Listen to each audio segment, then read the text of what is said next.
Superman 34. Peter J. Tomasi and Patrick Gleason writing, Ed Beans or Ben S. and Jack Herbert on art. So we have the family have been transported to Apocalypse because of all the hubbub with Lex Luthor right now, and we get mostly a Lois-focused issue with Lois, with the Fatal Furies, and them kind of like, you know, Granny Goodness is like impressed by her when she actually fights back, because for a while she's like chained up and she can't do anything, and then she gets impressed with her, you know, like, oh, she likes to cut off her jib. Well, she saves them from that gigantic worm. Yeah, a couple of them get killed. They just get fried outright. And Lois goes all badass in Mad Max, which is actually probably the thing this felt most. Even though Mad Max doesn't have monsters in it, for some reason I was getting this Mad Max feel to the plot in this one. Lois is Furiosa. Basically, yeah. Fury. Yeah. Mad Max Fury's Road. That's good. No, I thought this show was fine. This is not, when we got Gleason and Tomasi back, I wasn't expecting something like this. You know, like with Imperious Lex, and I have to say I enjoyed this a lot more than the last issue. I thought the last one was all right, but this one I thought was a lot more fun.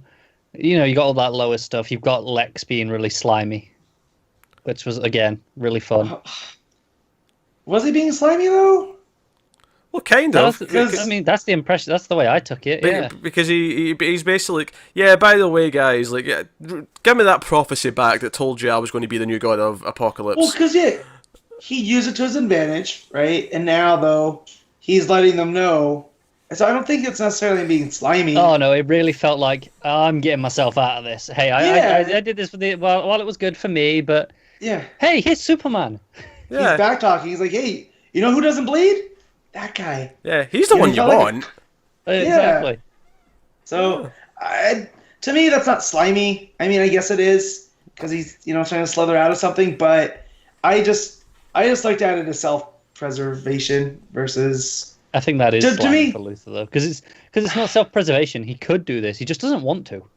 Yeah, I look at, like, Littlefinger making backroom deals. That's slimy to me, like in Game of Thrones. Yeah, Here, Lex is not so much, doing the backroom deal, just going, that's the guy you want.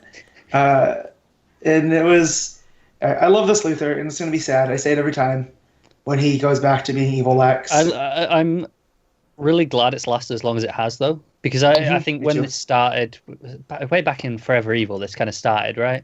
Yeah. Yep. Right and after. It kind of felt like, okay, this is going to be just a temporary thing, but it's been a good 3-4 years at least now. Mm-hmm. 3, I think. I saw the variant cover and realized this was the 800 issue of Superman. Yeah. Yeah, it is, yeah. And as much as I enjoyed this did not feel like an 800th issue. That's a very good point, actually. It's almost like they realise late on, we're hitting these milestones with Superman, Flash, Wonder Woman, Batman, but I don't feel like, at least with this one, which came first, maybe they did we should have maybe wrote an important issue for this one, because it's meant to be the 800th issue. Yeah. I mean, I kind of respect it that they're going, well, no, we're not interrupting the story flow. Just tell your story like you were, because I think sometimes there's always a problem where you kind of get dragged out to do what they could have done, though, is they could have made it, like, made it a bigger issue to celebrate the fact that it's 800 and just give it as more of the story. Yeah. No, maybe they could have. Simple as that, I don't know. I think it's a nice variant cover, though, at least. Yeah, the art's mostly pretty good, I think. Yeah, it's solid. I really like how nice and orange it is. It's got a real nice glow to it. Yeah. I love how Lois looks so out of place. She's just wearing like a sweater and like a shirt, and she looks so normal compared to everyone else who's in this ridiculous apocalypse gear. Until like Granny Goodness is like, "Hey, put this on," and then she's in like this Mad Max armor at the end. Yeah. You earned it. That's what I liked. Yeah, and she's been through some shit, because at the end she's like just biting off like this bit of meat. She's like, "Yeah, I'll eat this. So, I'm a savage now." And then poor John, he's out, Yeah, he's running away from the dogs. Yeah, big metal dogs, and the people want to eat him. Yeah, he's. I don't think they're metal dogs. I think they just got armor. He's got armor. Yeah, you're kind of right. Yeah, you're right. Yeah, they're the dog soldiers of Apocalypse. We saw them in Final Crisis. Just some metal plating on the top. Yeah, you're right. The jaws are actually still flesh. You're right. Yeah. So there wasn't actually. I thought it was going to jump around the three of them a bit more evenly, but it ended up Yep. being more of a Lois focused issue with just a little bit of Joy at the end, a little bit of Superman at the start. Yeah, I imagine the next one will probably be mostly John. Yeah, with, I'd a bit, think- a bit of Superman, a little bit of Lois. Especially since we ended that cliffhanger with him running away from these Right. guys, so it makes sense.